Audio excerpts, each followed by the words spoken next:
Hi everyone, welcome to Stacy's Art Studio and Gardens. It's time for the vlog for December 2019. Actually, it's a little late. To be honest, I didn't notice that it was December until a couple of days ago, and we're already heading into the second week in December. I got distracted and didn't pay attention. It happens to me quite a bit, actually. But that's okay, we're gonna get caught up now. And so we're gonna talk about today the different projects that have been going on, what's going on in the art world. And also for the month of December for me is a month of reflection. I always find it to be a good time to reassess all sorts of things. And so we'll talk about that in a little bit. But for now, let's talk about the art. So this piece I was able to get finished.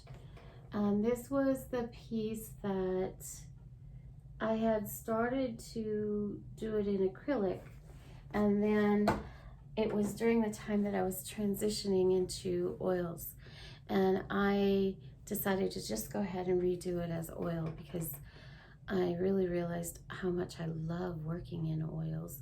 It just moves better for me, and I can get a lot more done and a lot less frustration.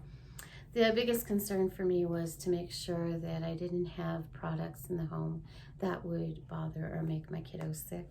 So I have experimented with some different oils to use to blend the oil paint. And I'm not getting any off-gassing, and it's not bothering him, and I don't notice any off-gassing. So I'm real happy with that because I get to work in the oil. So that was good. And then of course the painting behind me right here, I haven't gotten anything done on it. I have that plus one other piece that I'm way behind on, and I really need to get caught up on all of that. And then I have one, two, three, at least three ahead that I haven't started on that I need to get started on. So, and of course, one of those is just a project for myself, so I constantly put that on the back burner, but I'm getting closer to the space that I'm going to put it in being ready, and I have the canvases for it, so I'm anxious to get started on it. My artist brain is just, busy going, you need to start painting on canvas, but that's what's going on in the art world right now. I am, as part of my reflection in December, I'm thinking about what I'm going to be doing ahead in the business, and I'm considering, I'm not positive yet, but I am considering offering online courses. If you want to take a couple of classes with me online, to paint the way that I paint or see the technique that I paint. And really, my goal would be not for you to copy what I do, but for you to learn some techniques so that you can paint what you would like to paint in your own way. Because I believe that as artists, I think everyone has artist in them. It's different levels and different kinds. And I think that we let our frustrations get in the way because maybe the picture in our head is not coming out on the canvas the way that we would like it to. And we're comparing ourselves to something else. And I think that's a bad idea because I think all art is beautiful. And I think that we all should be different. We should not try to copy somebody else. But then there are some techniques that are really good to learn, and I'd be happy to help anyone on that journey, but I haven't quite got ready to establish how I will do that, and also, the cost on that, and if I have enough time. So I would have to limit how many classes that I could do.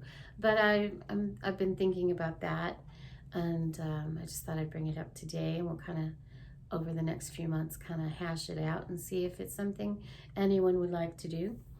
And if not, that's okay too. I've got other things. So that's about it in the art world. Let's see, the garden areas. I've not had to do a whole lot of work in lately, and we got all that snow in November. So I wasn't quite prepared for that because normally we don't get snow here in Albuquerque in November. Now those big mountains, the Sandias that are behind my house over here, they're up, I think that's about 11,000 feet. I don't quote me, I'm not exactly sure. I'd have to look it up to be sure. But it's between 10 and 12,000 feet. So it's going to get snow up there. But here we're at close to 6,000 feet, but we are south, so we get less snow than, for example, Denver, because we are actually the same elevation as Denver, but we are further south, so we get less snow and we get much drier conditions and heat than Denver does. So it's a little confusing. But anyway, we normally don't get any snow here in Albuquerque in November. And so I wasn't really prepared. But after the snow went away and melted off, I went ahead and got the things that I needed, most of the things that I needed to get done. I still haven't completed everything. My little glass candle holders that I had hanging in the secret garden got filled with water. They froze, and 2 of them broke. So I was sad that I didn't get that done before that cold snap came in. But I did get I got the 2 cleaned up, and I got the rest down and put away. My table and chairs that are out there in the secret garden, I got those put away. The backyard area I still need to get some cushions in and dried and put in the shed so that it can, winter there, but I haven't got that done yet. And I need to be bringing in some composting, which I have some, so I'm not super panicked about it, but I need to get some composting in around all the plants and the trees and stuff. I wanted to get some bulbs planted. I did get a few bulbs planted in the front yard, but nothing in the back yet. And here, it's nice. We have a mild enough winter that you don't have to dig up the bulbs for winter, which is nice because I remember my grandmother digging up bulbs where we lived in northern, well, she didn't live in northern Wisconsin.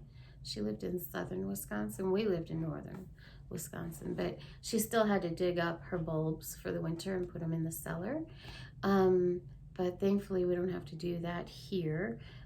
If we did, I wouldn't be planting them. I don't have time for that sort of thing. But also, thankfully, we get cold enough in the winter for the bulbs because you have to have it cold enough also. So if we're much further south, bulbs don't do very well.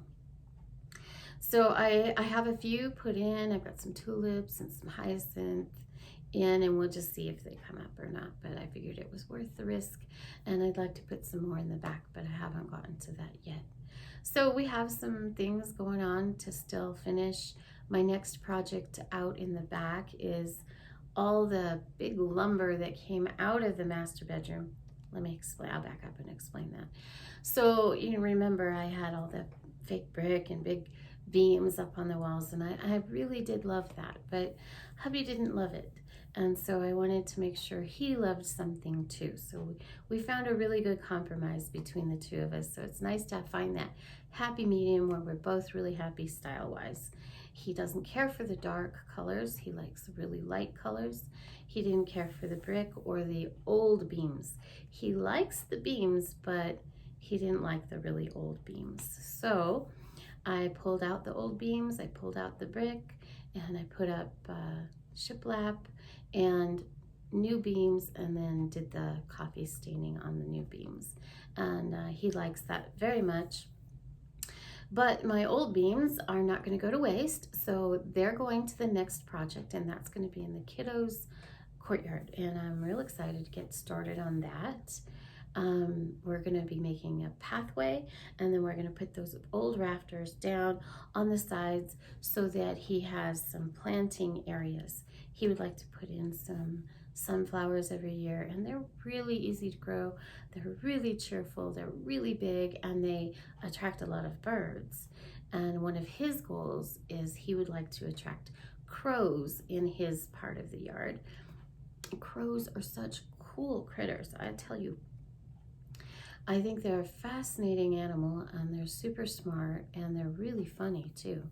Some of the facts that I know about crows are they will pull the tail of other birds, mainly to distract them so someone else can come in and steal their food, and then the crows share the food that they just stole. And what's interesting is they work, together as a group, and then if this group of crows discovers that one of them is cheating, one is unfair, that the amount of food that each of them are getting is not equal, they will stop working with that crow who was being unfair. It's like, they're so clever. And then I read about a little girl who has crows come into her yard, and they've come for so long that they started bringing her shiny objects that they would find other places, and they bring them to her as gifts. I think that's really cute. And oh, I remember seeing a video some years ago that just cracked me up. They're so clever. They can solve problems and work out things, but they also like to have fun. Oh, for instance, when I was talking about how they pull the tail of other birds to steal their food, they also just do it for fun because they think it's funny. It cracks me up. Anyway, the video I saw quite a few years ago, and I don't know where it is, but there was this crow that had himself a piece of plastic that he found, and it was in the winter, and he would fly carrying that little piece of plastic up to the top of a roof line that had snow on it, and then he'd get on that piece of plastic and he'd ski down the roof on the snow, pick up his piece of plastic and go back and do it over and over. He was just having fun. Like, that is so funny. So anyway, I want to help the kiddo attract some crows in his side of the yard. I hope that works. So we're going to be putting in a pathway with rocks, and then we're going to put in a big bird bath because crows need large bird baths, a feeding stand, and then we'll be putting in sunflowers and shiny objects everywhere to see if we can attract any. But either way, he'll attract a lot of birds there because the sunflowers just attract a lot of birds, which is so much fun. I love that.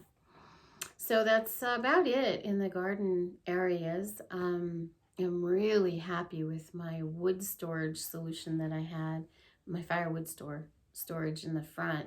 It's been really handy to have there. It's been easy to take care of. It's clean. It looks nice. I'm so happy I finished that before winter this year. And that's about it. So I'll continue with some videos so you can see what it looks like in December. Right now it's a little bit run down out in the back because I got piles of stuff. But that's the reality of being in the middle of projects and trying to grow and change things. So you're going to have some times where it's just messy and it's not pretty. But that's the way it goes. So I always try to just enjoy, both things. When it's too much chaos, I don't deal because the chaos in my brain and then the chaos outside, it's just too much. So I'm feeling much better right now because I've gotten rid of a lot of the chaos. I was able to start cleaning up the living area. It's no longer a construction zone. I just have a few things left to do in the master bedroom, so I can have less power tools sitting around. I still have a few, but I'm getting there. So the month of December, like I said, is my time for a little bit of reflection. And let's see, I gotta push a button right here. Sorry. Close that. Okay, there we go. November is usually a difficult month for me emotionally, even though I love November. But it has a lot of anniversaries of some very difficult things. For example, when my son collapsed and got sick, and there was a lot of trauma during that month. And sometimes I manage the PTSD quite well, and sometimes I don't. This year I did pretty well, but it is also it's a difficult month for me. And I know it's many, many, many years ago that this happened, but it still continues to affect our lives. I don't like to be stuck in any place when I'm emotionally struggling. I always feel like I'm getting stuck in a pattern, and I don't want to do that. So over the years, I've really worked at trying to progress so that it doesn't affect me so much. And it doesn't anymore, but there's still just a bit of a nagging cloud. And so November is a little difficult. But then at the end of November is always a good anniversary, because the end of November is when the kiddo went into remission. And I should explain with childhood leukemia, to get to remission is really important, but it doesn't mean that they are cured of the disease, because they will have to continue through so many years of treatment. So it was at the beginning, it was the first month that he went into remission. If he had not, he would not have survived. So, and it didn't matter what kind of medication they would be using. So when I say remission, it just means that the cancer was no longer growing. And if they had stopped treatment, right away, then it would have immediately come back. So there's quite a few years of treatment after that. But every year, he's done with treatment. And so he's really considered cured because he's 10 years past treatment. And that's fantastic. And, he just deals with the results, just the issues. And then always we're watching for a secondary type of cancer. But he's doing really well, and he's still has huge amounts of appointments, but he's doing much better this year than last year. So that always helps too. So then we get to December, and I start reflecting on how did that year go in several different ways. One, for business. Two, for what kind of projects still need done wherever we're living and whatever we're doing. And what did I accomplish? And then just how we're living. Am I keeping it simple so that we are not expending more energy or cost than we need to? So I'm always looking at that, because even though you get to a point where you're like, okay, I've got it simplified and worked out, it tends to go back, and we tend to fall into problem areas. And so it's really good for me to reflect a certain time of the year to kind of look back and say, okay, what were our costs? Where was it too much? What was the energy spent? Where was it too much? How do I pull it back, and how do I get it back in order? And redoing the master bedroom was actually very good for me, in that I realized I was spending a lot of energy trying to cover up the bad floor. And there was a lot of stuff that was not needed. So it really needed to be edited down and simplified. And so I did. I got rid of quite a bit of stuff. And then it flowed on out to the other rooms, and I'm reassessing the other rooms as well, while having a balance of it should be comfortable. For example, so there's a little challenge, I think, for when you were tiny living and then you move into a larger home and you're not tiny living anymore. When you're tiny living, everything's really close. Your walls are close, everything's close. And so you kind of get used to that feeling. And then when you come into a larger home, you don't have the possessions to fill it, because you had gotten rid of all those before. And you want to bring it in thoughtfully, because you don't want to be overwhelmed, because you want to keep that concept of tiny living going, because it is a simpler way of life. At least that was my goal. And so, but you tend to kind of want to fill all the space because you're so used to everything being so close. So I think that's kind of a challenge in bringing things back in. But then you get to enjoy certain things, like when we were tiny living, the thing that I missed the most were books, because books take up too much space and are too heavy to be in tiny living. And while I really love the technology like Kindles and tablets where you can listen to or read books, there's just no replacement for a real book to have in your hand or have sitting in bookshelves around you. At least for me, I have a great love of books. So it's been really enjoyable the last few years, just hunting the consignment stores, the old book dealers, the Goodwill, antique stores everywhere, looking for books and collecting books. And then I had a really good friend of mine who had to move, and could not take with her her old book collection, and she asked if I would inherit her books. And so I have a lovely place for them set up in the living room. And eventually, when I get the living room finished, it's about 3/4 of the way done. It's the last space. I'm going to go ahead and do a video tour, and you'll be able to see those lovely books that I inherited from her. And so I really enjoy that. But on the other hand, you don't want to overdo it. And so I'm pretty much full now of books. I can put a few more in a few more places because I don't really want it to become overwhelming. So I do have to be cautious now. But that's kind of what I've, when I had to clean out the closet because of the great mouse invasion, that was really good for me too, because I edited down exactly what I really love and what I really never wear because I just don't like it.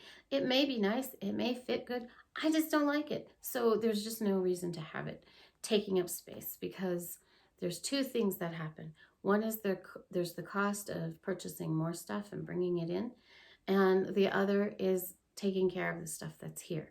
And I have to be really cautious about my time, particularly, and energy, particularly, because I have limited.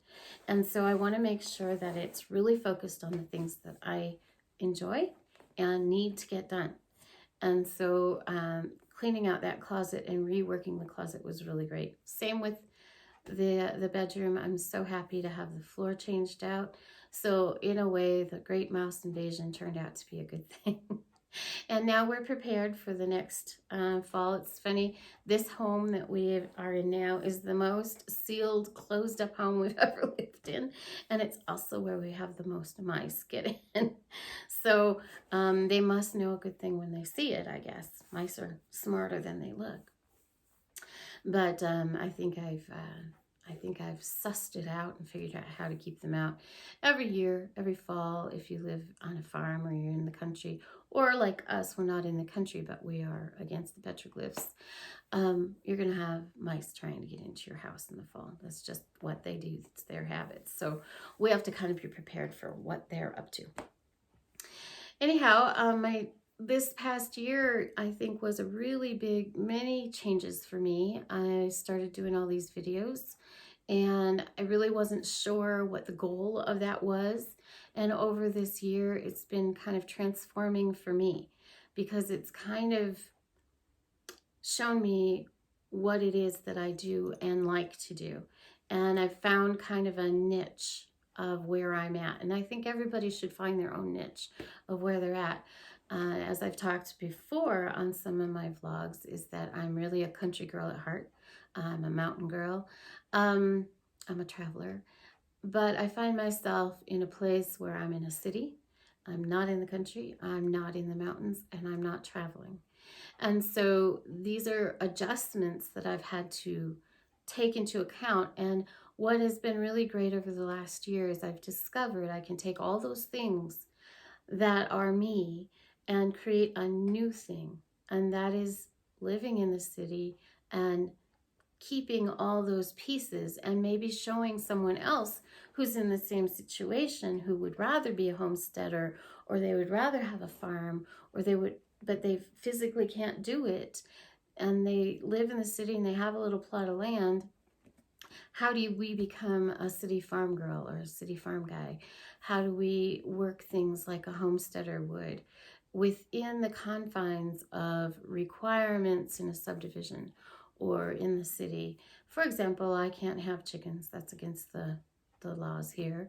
And so well, that's just something I can't do. So let me do something else. I'm going to grow a little more food. My front yard, we don't have huge restrictions as far as that goes where we live, but many places you can't really have like a garden in the front yard. But the way I established my front yard, I wanted to show that you can grow food without it looking like a garden. And you can do drought tolerant without it looking like a complete desert, because that's also something that's a big deal here in Albuquerque, is people do a lot of xeriscaping because they want to show that they are not using a lot of water. And I think that's a wonderful thing, not using a lot of water. But I also think it's a waste of space. And I think the more things that grow, the better it is for our earth. And so I've been able to kind of show that in the last year, that you can establish places where you're going to get food without it looking like a garden. And so you don't have to fight subdivision rules or laws over that. You can work around that. And I had the nicest experience a couple of months ago. I was out finishing up the corner in my garden, which you haven't seen because it was covered in snow the last time I did the video.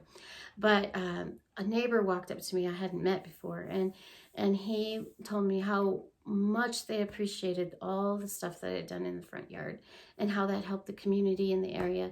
And it was just so sweet. And then he also told me that they hadn't met me yet, and they didn't know my name, so they've been calling me the artist neighbor lady. And I thought, wow, how nice. They didn't even know I was an artist. So my front yard expressed who I am. And it just really made me feel really good about it. And at the same time, we're going to be growing, well, we already are growing food out there. It's not as much as a garden would, but we've got fruit trees out there now. And I grow a lot of herbs out there that I use. And I've been busy feeding all the birds in the neighborhood without putting it in bird feeders, because that's an issue here because it will attract bears and other wild animals. And so we don't usually put out bird feeders for that reason. So that's why I grow a lot of sunflowers, because that feeds the birds. And then even in the winter, I'll just leave the heads out in bird bath type things, and they really enjoy that, and it does not attract scavengers, so that's good.